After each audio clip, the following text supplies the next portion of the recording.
Dear listener, welcome to the Quarter Hour. Hey, RCS helps broadcasters at all levels create, manage and deliver great content with trusted solutions for playout, scheduling, streaming and traffic, supported by an experienced local team and global resources.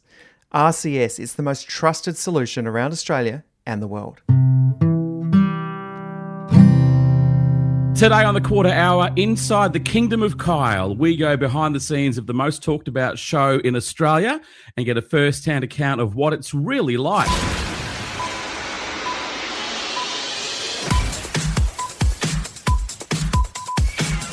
Hi and welcome to the Quarter Hour. I'm your host Liam Renton and today's guest is Henry Bretz from the Archie and Bretz Drive Show on Mix FM Sunny Coast. Henry was the lead guest on Karl Sandiland's second day of his brand new venture. He joins us now. G'day, Henry. How are you? Liam, hello, and hello, Quarter Hourians. Do we have a collective noun? We'll take that. I mean, we could do better, but we'll start with that and see if we can improve on it. What do you reckon? Just start somewhere, the quarters or something. Start, and you've just like Kyle, you've got to start somewhere. Now, you've just become a fantail rapper. It's going to read something like this. On day one of the Karl Sandiland show, his guest was Premier Chris Menz. But who was his lead guest on day two? Answer? Anyone? Henry Bretz. And not Karl Stefanovic. We've got 1,000 questions on what it's like. You've been inside the fortress. Let's backtrack. When were you invited on Kyle's show? Day two. Congratulations. Thanks, Liam. It's surreal. It was such an exciting message to receive from Mary, who, of course, joined as one of Kyle's newsreaders. So Mary messaged me on Instagram. She'd been following my Karl Stefanovic content for a while, my satire stuff that I've been doing on my personal Instagram. She said, hey, day two of the show, we've got Karl Stefanovic booked. We thought it would be a really fun surprise to bring you into the interview and say, hey, here's the comedian who impersonates you online. You've reportedly blocked him on Instagram. Why? And classic Karl Sandiland's chaos would ensue. And at first, Mary was like, it'll be on the Tuesday morning, we'll do it over Zoom and we'll have you up on the big screen. And I was actually the one who said, is it okay if I fly down? And they were like, hey, well, we're a new venture. We're not really at the point where we're flying guests down, but like, if you want to, you can, but seriously, no pressure. She was so nice about it. And I said, this is as good for my exposure. If I'm going to be in a room with Karl Stefanovic and actually having this viral moment, I really want to do that in person. And I mean, frankly, with some of the like teething issues they've had around tech, I was like happy that I did decide to fly down so that it could be that in-person experience. So they reached out. I booked flights to finish my drive show here at the Sunshine Coast at 6. My co-host Archie and his wife Lucy drove me to the airport. I'm at the airport boarding an 8:30 p.m. flight to Sydney, and I get the text from Jamie from Mayo, the EP of Karl Sandiland's Live, saying, Rotro, Karl's pulled out. He's not going to be there. Now, my heart sinks immediately. I'm like, oh, if not for this moment of surprising and pranking Karl, they're not going to want to have this no-name comedian from the sunny coast on. But credit to them, they were like, nah, Karl's still keen. We'll still chat to you. I mean, obviously they needed a guest. It was like a few hours noticed. But credit to them for still having me on and chatting to me for like an hour. Well, you've answered so many questions there. A, they pitched the idea, which you loved. B, they said pay your own flights. That's interesting. I wonder if there's a celebrity tier where at some point that kicks in and they go, we're flying Carlos, but Henry, you got to make your own way down. You know what I mean? They, in fairness, like Mary could not have been more like, you don't have to fly down. But I was like, I was the one who pushed that. I was like, I'm more than happy to do it. Kyle on the air, when I said I flew down, I was like, yeah, I didn't know until I was lining up. And he goes, what do you mean lining up? And I was like, he goes, you didn't fly economy, did you? I was like, yeah, dude, I flew Jetstar. And he goes, oh my God, you are a Greens voter. It was a fun mate. And he goes, what do you mean? And I was like, I flew down. But then he was like, oh, well, good on you, man. Like you could see he respected that I had gone to these lengths, to be honest. Well, the what ifs are amazing. The what if Karl had turned up, the what if viral moment. I mean, you would have had a million hit on your hands if Karl had been there. So who knows? Next time, let's get some logistics out of the way. Everyone wants. You've been inside the fortress. Where are the studios? So they're at Kyle's house. There, you come down the driveway, It's in like northern Sydney. So I got an Uber there. I walked down the driveway, quite unassuming. Like it's just a front door with a sign, ring the doorbell. And then I think it's Pedro came and got me and brought me in. And then you come straight in. And then immediately on your left, there is like a real, I'm not enough of a, won't shock you to learn, I'm not a handyman, but like the plasterboards that are up. So they've built the studio, which is still just like blank wood. And then you come round, and then on your right as you walk in is a makeshift producer's desk. So they've got Mayo sitting there, and then you come in a bit further, there's the studio. So like it's an odd setup. You've probably seen the live feed. Mary and Brooklyn are behind Kyle. He's actually facing outwards, which honestly in person works a lot better than you would expect. Kyle is obviously such a pro that he can have these conversations without needing to turn around. And it actually gave like really good dramatic effect whenever the few times that he did turn around and look at Mary or Brooklyn over something. So that almost like theatrical staging of having those two up top and then Kyle below them, and then he's looking out at Bruno and Hulk and Josh and the team who are all running around there. Because Mary and Brooklyn seem to be raised, so have they built a stage or built another level for them to sit up there? Have they? That's right. So they're in a booth. There is like a glass, and then they are both raised and looking down on Kyle. I guess when you're in Kyle's house and there's 20-foot ceilings, there's room to build a second floor booth, so to speak. Yes. The studios, what are they like? Are they soundproof? Do we have egg cartons on the wall? What have they done there? It's hard to tell. Like when I was in the studio, I thought the sound was good. Obviously, you're not far from Kyle as a guest. You're sitting on the couch. He's just there. The golden microphone. It's really far more intimate than I don't even know if I was expecting. But I always thought watching the Kiss version of the Kyle and Jackie O show that it did look like quite a big space and almost overwhelming in terms of the lighting and the signs. I actually found it to be like weirdly, I was nervous and then I got there. I found it to be quite non-intimidating in terms of, I was like, I've never met Kyle Sandilands before. This is obviously a man who has been, in my life forever, like anyone who's worked in radio. And I was like, that's going to be really surreal and I think disorientating meeting him. I was surprised by really how like relaxed and casual everyone was. But there's like, obviously there's still tech stuff going on. There's wires around. There's like people working off tables. There's boxes that are unopened. It was really funny. I finished my coffee and just could not find a bin. And I ended up going up to, it might have been Josh. And I was like, hey dude, like, is there a bin? And like, no one really knew. Everyone was like, yeah, I guess there should be, but like it's so new and so fast the way they've built this that it's like little things like that where they didn't have a light for when they spun the wheel, so they were like, I think they were using a phone light, and then, but it's very DIY, but in a charming way, I thought. Were you sitting in another room? Because it looks like you're in a separate room to him, or are the guests in the same room as Kyle? Same room, like really, really close to Kyle. I could reach out and fist bump at me if I wanted to. But watching the footage back, I agree. It did look like it was separate. But no, I'm on those couches. There is not much distance at all between you and Kyle. Now, they've talked a little about tech issues, and we've said on this show, calm down, they'll work all that out. Were you aware of any tech issues while you were there? Oh, yeah, you're aware of them because they're actively talking about them the entire time live on the air. But it's like, I can understand that from a distance you might think, oh, is this a tense environment? Is everyone angry at each other? It was for the stakes of what this venture is, it was the most relaxed radio environment I've been in.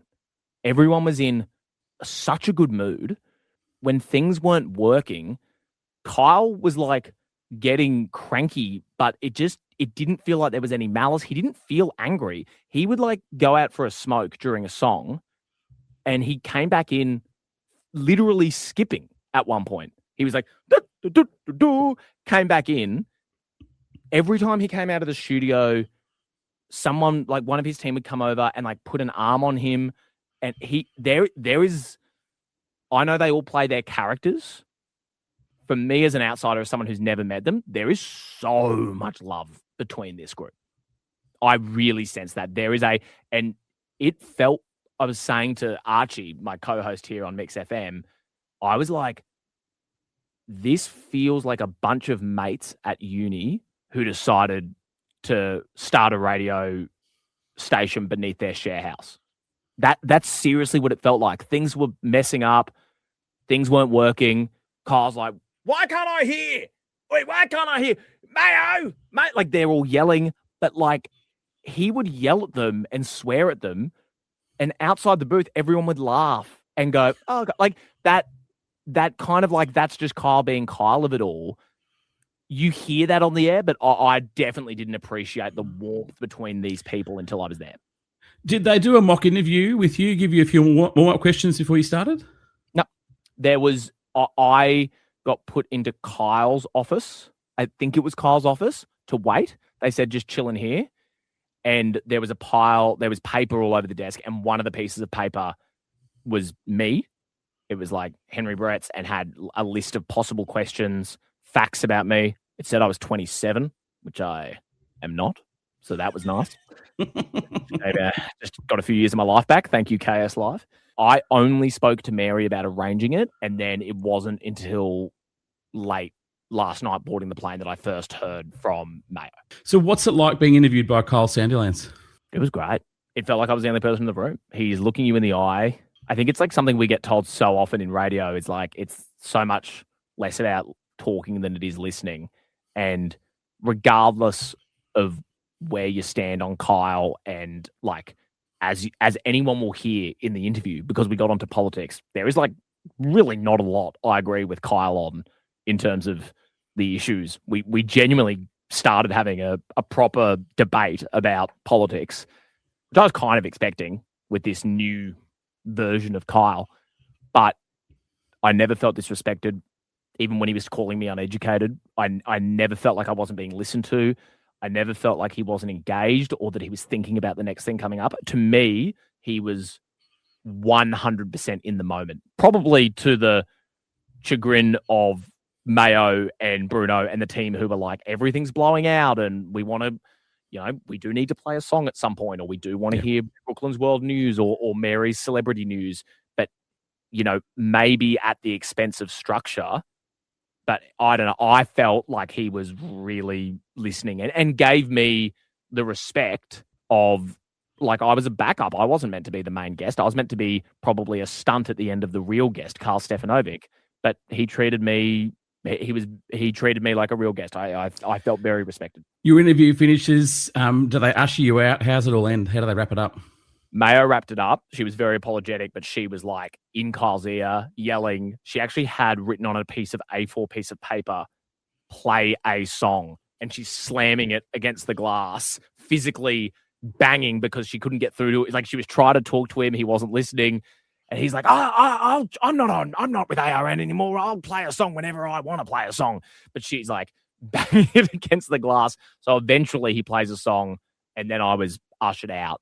And they were all like, I don't know, Josh Fox came up to me. He's like, hey, man, the live chat on the app, they were all loving you. It was complimentary.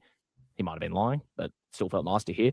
Bruno gave me a big hug and was like, man, that was great. Hulk came over and was like, that was great, man. Like everyone was like, you come out and they clap. It honestly felt like you'd just done a stint at touch footy where you'd gone on and had a few good plays. Like, again, I keep coming back to it. It felt like a bunch of uni mates who genuinely find each other funny, who are, there was just so much adrenaline in the room. Like, they are really, it seemed to me, excited about what they're trying to pull off. You sound like you've had a great time. You sound super impressed. How does it feel to be the lead guest on the second day of the Kyle live show? I'm fully aware I haven't processed it yet. I woke up, this is my 24 hours. I finish my drive show. I go to the airport. I get on a plane. I get to my co-host Archie's sister's house, sleep on the couch for 4 hours, go straight to the studio. I stayed for the entire show as well. That was another cool thing. I was done by 8:30. He was on air till 10. And I was like, do you guys mind if I just hang around? And they're like, not at all, man. And they were totally like, film whatever you want. Kyle doesn't care. I hung around. Kyle came out after the show. They did a huddle. Again, like a team huddle. They're all chanting like, Kyle, Kyle. They do a hands in, they do a hands out, they're hugging. I go over to Kyle. I was like, is it okay if I get a photo just to promote this on my socials? He was like, yeah, man, of course. Like, he asked me, he was like, we stood around and had a chat. Mary was like, so nice. Like that, there was just, if you were to walk into that room and say, this is a bunch of people who lost their jobs, had tech issues on day one that were pretty widely lambasted in the mainstream media, like, you would not know that by the positivity in the room. They were like, and like, again, there's always this question about how much of Karl Sandilands is the real Kyle and how much is the character. And I definitely saw that a lot of the negative stuff. I'm not going to come here and like kiss Kyle's ass and be like, now that I've met him, everything he says and everything he's ever said is perfect. Like, I'm already getting people on my Instagram, like, bro, it's so funny. Like, sorry to sidetrack for a second. I've put a photo up saying, wow, when the real Karl Stefanovic pulls out, you get the next best thing. And it's a photo of me and Kyle. All my radio mates are, of course, like, oh my God, this is amazing. How the hell did this happen? But of course, there are people who are contacting me being like, really disappointed. How could you give this man a platform? And I'm like, brother, he's had a platform. I don't know if you've heard. I don't know if you've heard about the last 25 years in Australian media. People, he gave me a platform. Like, what are we talking about? Like, but so it is interesting that there is that blowback. Everything around Kyle. He's a controversial character. He's said controversial things, and he, like, again, it's like now that he's becoming a more political being, him and I are like on opposite ends of the political spectrum. But I'm so in the camp of, you should go and have respectful conversations with people you don't agree with and look them in the eye. That's definitely at the heart of what I believe, and I think what Kyle and this whole team believe for the show. And on top of that, like, seeing that character of his, of like, he's yelling at people 1 second, and then the next he's giving them a cuddle and making sure they've got a coffee and asking, like, I really did at times feel like I was on the set of a sitcom. Well, mate, congratulations. Enjoy the publicity. You deserve it. You're doing so well with your Karl Stefanovic. Did you make it back for your full drive show, which starts at 3:00 in the afternoon on the sunny coast? We were a little sneaky. We VT'd. I was meant to get back. I was with Jetstar, so I was like, let's give myself some wiggle room. So we did have some VT breaks that we actually had some recorded interviews already. So we topped and tailed those. And then I was back by, like 3:40. So we were able to jump on and do our live contesting after 4, and it was smooth as. So unfortunately, some people on the plane recognized me and they were like, aren't you meant to be on air? And I was like, had to reveal some of the smoke and mirrors of radio. So to those nice people, don't tell. Hey, thanks for coming on our show and going behind the curtain. That's exactly what we wanted to hear. That's so fascinating. Well done on the last 24 hours. I know it was epic, and thanks for being on the show, man. We really appreciate it. Mate, always happy to come on. Love what you guys are doing, and happy to be back anytime. We'll wrap it up after this. That was a great interview. Well done, Showbiz.